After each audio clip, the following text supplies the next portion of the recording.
അത് ഈ സമയത്ത് അങ്ങോട്ട് ഇങ്ങോട്ട് ഒത്തിരി പേര് വരും. കഴിഞ്ഞ ദിവസം അരിക്കുളത്തെ മുൻ പഞ്ചായത്ത് പ്രസിഡന്റ് CPM നേതാവായിരുന്ന അടിയോടിയുടെ മകനെ ഞാൻ കഴിഞ്ഞ ആഴ്ച പാർട്ടിയിൽ സ്വീകരിച്ചത്. അതല്ലേ സ്വാഭാവികം അങ്ങോട്ടും ഇങ്ങോട്ടും. അല്ല, ഈ അടിയോടി എന്ന് പറഞ്ഞാൽ 50 വർഷം മുമ്പ് CPM കുടുംബം അല്ല, അവരുടെ കുടുംബം, അതായത് അവിടുത്തെ ബ്രാഞ്ച് കമ്മിറ്റി അംഗം 50 അരിക്കുളത്തെ പഞ്ചായത്ത് പ്രസിഡന്റ് പറഞ്ഞാൽ അരിക്കുളം എന്നൊക്കെ പറഞ്ഞാൽ അറിയുന്നവർക്കറിയാം പാർട്ടി ഗ്രാമസ്ഥല. അവിടുത്തെ പാർട്ടിയുടെ സമുന്നതനായ നേതാവിന്റെ കുടുംബം ഒന്നടങ്കം കോൺഗ്രസ് ചേർന്നിരിക്കുന്നു.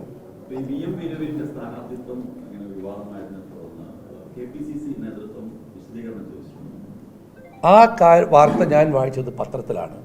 ഞങ്ങളോട് അങ്ങനെ വിശദീകരണം ചോദിച്ചില്ല. പക്ഷേ അല്ലെങ്കിൽ അതിനകത്ത് എന്തെങ്കിലും സൂക്ഷ്മതക്കുറവുണ്ടായിട്ടുണ്ടോ എന്ന് ഞങ്ങൾ വളരെ ഗൗരവപൂർവ്വം പരിശോധിച്ചു വരുന്നുണ്ട്. ഞാൻ പറഞ്ഞില്ല, ഇപ്പോൾ ഒരു നടപടിയും സ്വീകരിച്ചിട്ടില്ല. പക്ഷേ ആ കാര്യങ്ങൾ താഴെത്തട്ടിൽ എന്തെങ്കിലും വീഴ്ച പറ്റുമോ എന്നുള്ളത് ഗൗരവമായി പാർട്ടി അന്വേഷിക്കുന്നുണ്ട്. അത് ഞങ്ങൾ കോർ കമ്മിറ്റി ചർച്ച ചെയ്യുന്നുണ്ട്.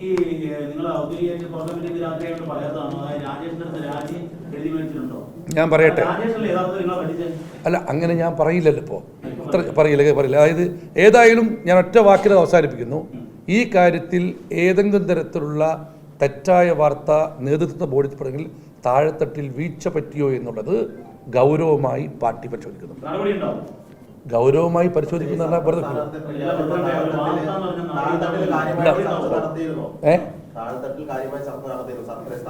പിന്നെന്താ സംശയം? എന്താ കാര്യത്തിൽ നമ്മള് ആ വാർഡിലല്ലല്ലോ മത്സരിപ്പിക്കുന്നത്. അത് VM മിനുവിന്റെ വാർഡ് ഒരു വനിതാ വാർഡാണ്. നമ്മള് എവിടെയാണോ മത്സരിപ്പിക്കാൻ ഉദ്ദേശിക്കുന്നത് വാർഡിൽ മത്സരിക്കുന്നത് ചർച്ച നടത്തിയോണ്ടാണല്ലോ അവിടെ അബൂഖാന്റെ നിങ്ങൾ കണ്ടല്ലേ. ആര് പറഞ്ഞു? ഏത് പ്രവർത്തകര്? അങ്ങനെ രാജേഷ് പറഞ്ഞോ? ബൈറ്റോട് പറയാൻ പറയും. അപ്പൊ ഞാൻ പറയാം. അപ്പൊ ഇതിനകത്ത് VM മിനുവിനെ മത്സരിപ്പിക്കാൻ ആഗ്രഹിച്ച സ്ഥലം ഏത് എന്ന് ഞങ്ങൾ തീരുമാനിച്ചപ്പോൾ തന്നെ തീരുമാനിച്ചിരുന്നു.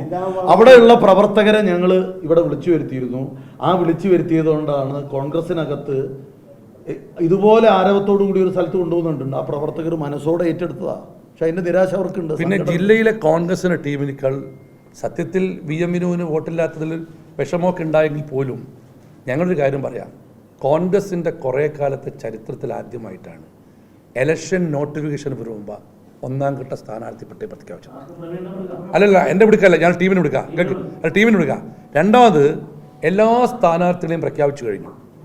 തുറന്ന വിശാല ജനാധിപത്യമുള്ള പാർട്ടി നിലക്ക് സാധാരണഗതിയിൽ പാർട്ടി ഓഫീസുകളിൽ പ്രതിഷേധമൊക്കെ സാധാരണമാണ്, ആരെയും കുറ്റമല്ല.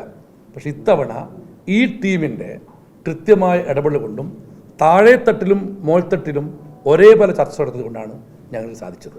പ്രത്യേകിച്ച് ഞങ്ങളുടെ കേഡർ പാർട്ടിയല്ല എന്ന് നിങ്ങൾ ഓർക്കണം. ആര് പറഞ്ഞു? ഞാൻ ഇപ്പോഴും പറയുന്നു, VM മിനുവിന് മത്സരിക്കാൻ സാധിക്കാത്ത സാഹചര്യം വന്നതിൽ ഞങ്ങൾക്കേറെ വിഷമമുണ്ട്, ദുഃഖമുണ്ട്. പക്ഷേ ആ വിഷമമോ ദുഃഖമോ അല്ലെങ്കിൽ ഇന്നലെ വന്ന വിധിയോ ഞങ്ങളുടെ മുന്നേറ്റത്തെ ബാധിക്കില്ല. നിങ്ങൾ ഒരു കാര്യം ഉറപ്പിച്ചോ, ഗ്രൗണ്ട് ലെവൽ റിയാലിറ്റി എന്താണെന്ന് ഈ വോട്ട് എണ്ണിക്കഴിയുമ്പോൾ നിങ്ങൾക്ക് മനസ്സിലാവും.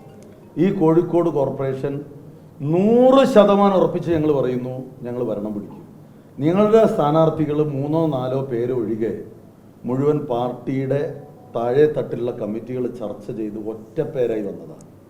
ഏകകണ്ഠമായ പ്രവർത്തനം നടക്കുക. പണ്ട് കോൺഗ്രസിനകത്ത് എല്ലാ വാർഡിലും സ്ഥാനാർത്ഥികൾ ഒരുപാട് പേര് വരും, അത് ചർച്ച ചെയ്യും, അതിനകത്തൊക്കെ പലപ്പോഴും പാളും. ഇത് ഏകകണ്ഠമായിട്ടാണ്. ഞങ്ങളുടെ സ്ഥാനാർത്ഥികളുടെ പ്രൊഫൈൽ നിങ്ങൾ എടുത്തു നോക്കിക്കോ. ഇന്ന് മത്സരിക്കുന്ന എല്ലാവരും ഒന്നിനൊന്ന്. നിങ്ങൾ CPM ഇന്ന് വരെ CPMന്റെ കയ്യിൽ നിന്ന് നഷ്ടപ്പെടാത്ത നിരവധി വാർഡുകൾ നിങ്ങൾ ഇനി എന്തായാലും പോവല്ലോ, നിങ്ങൾക്ക് മനസ്സിലാക്കാൻ സാധിക്കും. CPMന്റെ ചരിത്രത്തിലെ ഏറ്റവും വലിയ തകർച്ച ഈ കോഴിക്കോട് കോർപ്പറേഷൻ ഉണ്ടാവും. കോഴിക്കോട് കോർപ്പറേഷൻ വീഴുമ്പോൾ ഒരു പ്രത്യേകത ഉണ്ട്. കേരളത്തിലെ CPMന്റെ അഭിമാന സ്തംഭമായി നിൽക്കുന്ന 19 വർഷക്കാലമായി ഭരിക്കുന്ന കോർപ്പറേഷൻ വീഴുന്നതോടുകൂടി കേരള രാഷ്ട്രീയം ഇനി എങ്ങോട്ട് എന്നുള്ളൊരു ചോദ്യത്തിനൊന്നും വലിയ പ്രസക്തി ഉണ്ടാവില്ല. ഈ ഇലക്ഷൻ കഴിയുമ്പോൾ നിങ്ങൾ മനസ്സിലായി.